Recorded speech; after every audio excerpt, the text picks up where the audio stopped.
অসমৰ বহু অঞ্চলত এতিয়া বাঁহী খোলৰ শব্দত পূৰ্ণগতিত চলিছে ৰাসৰ আখৰা। ব্যতিক্ৰম নহয় নাজিৰাও। নাজিৰাৰ মঠিয়াচিগাৰ নাওখলীয়া গাঁৱতো চলিছে ৰাসৰ প্ৰস্তুতি।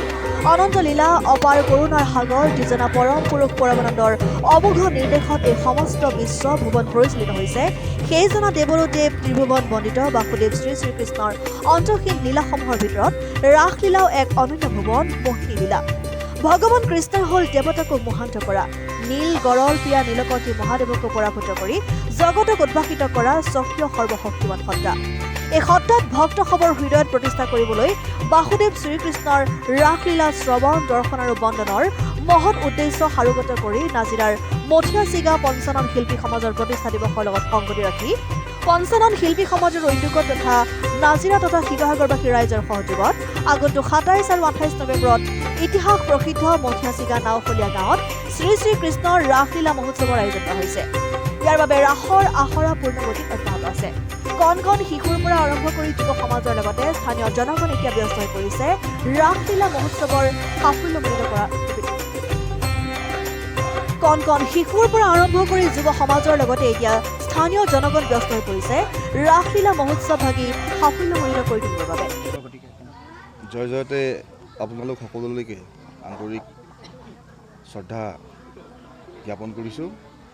পঞ্চানন শিল্পী সমাজৰ উদ্যোগত আৰু শিৱসাগৰবাসী ৰাইজৰ সহযোগত অহা ২৭ নৱেম্বৰ তাৰিখে এই নাওখলীয়া গাঁৱত শ্ৰী শ্ৰীকৃষ্ণৰ ৰাসলীলা উদযাপন কৰিবলৈ আয়োজন কৰিছে।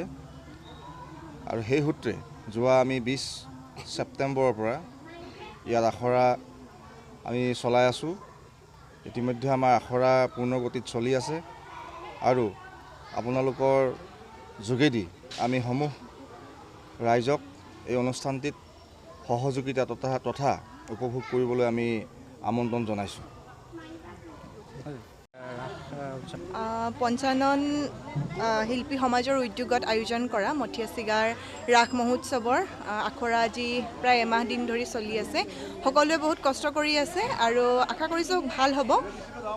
ইয়াতে মই কৃষ্ণৰ ভাও লৈছোঁ আৰু সকলোৰে সহযোগিতা খুবেই বেছি ভাল আৰু গোটেই মঠিয়াচিগাবাসী ৰাইজে যথেষ্ট কষ্ট কৰিছে আৰু তেওঁলোকৰ যাতে এই কষ্ট সাৰ্থক হওক সেয়াই আশা কৰিছোঁ ভগৱন্তৰ ওচৰত আৰু খুব ভালদৰে যাতে আমাৰ ৰাস মহোৎসৱ ভাগি হৈ যাওক আৰু গোটেই নাজিৰাবাসী ৰাইজ শিৱসাগৰবাসী ৰাইজ সকলোৱে আহি যাতে ৰাস মহোৎসৱখনি উপভোগ কৰে তাৰে কামনা কৰিলোঁ। ধন্যবাদ। কৃষ্ণৰ সংলাপ প্ৰথম যিটো সংলাপ আছে প্ৰথম মঞ্চত প্ৰৱেশ কৰাৰ পাছত তাৰে এটা সংলাপ অকণমান কৈ দিছোঁ। আজি সেইখন হ'ল সমাগত, উতলা উন্মনা গোপী হবে বিচাৰিছে মোৰেই সান্নিধ্য। এৰি থৈ পতি পুত্ৰ আত্মীয় স্বজন কামনাত মিহলি প্ৰেম বিচাৰিছে মোৰ। কিন্তু কামনা বাসনাতে আবদ্ধ থাকিলে পাব জানো মুক্তিৰ পথ? অৱশ্যে যিজনে যি ভাগে বিচাৰে সেই ভাগেই ধৰা দিম মই। ভক্তই বিচাৰে প্ৰেম ভক্ত বৎসলৰ, একান্ত ভক্তজনেই ভগৱন্তৰ হৃদ বান্ধৱ। ধন্যবাদ। সকলোলৈকে মই আজি শৰৎকালৰ এই ৰাসৰ আখৰাথলীৰ পৰা অসমবাসী তথা শিৱসাগৰ আমাৰ নাওখলীয়াবাসী সকলো ৰাইজলৈ শ্ৰদ্ধা নিবেদিছোঁ। ৰাস আমাৰ মঠিয়াচিগা নাওখলীয়া গাঁৱৰ এখন নাৰায়ণী থান আছিলে। এই নাৰায়ণী থানতে পঞ্চানন শিল্পী সমাজ আমাৰ ইয়াত জন্ম হ'ল আৰু আজি 16 চনৰ পৰা 2016 চনৰ পৰা আমি এই অনুষ্ঠানবিলাক এনেকৈ জড়িত হৈ আহি এনেকৈ আমাৰ ভাওনা এখন ভাওনা কমিটি আছে।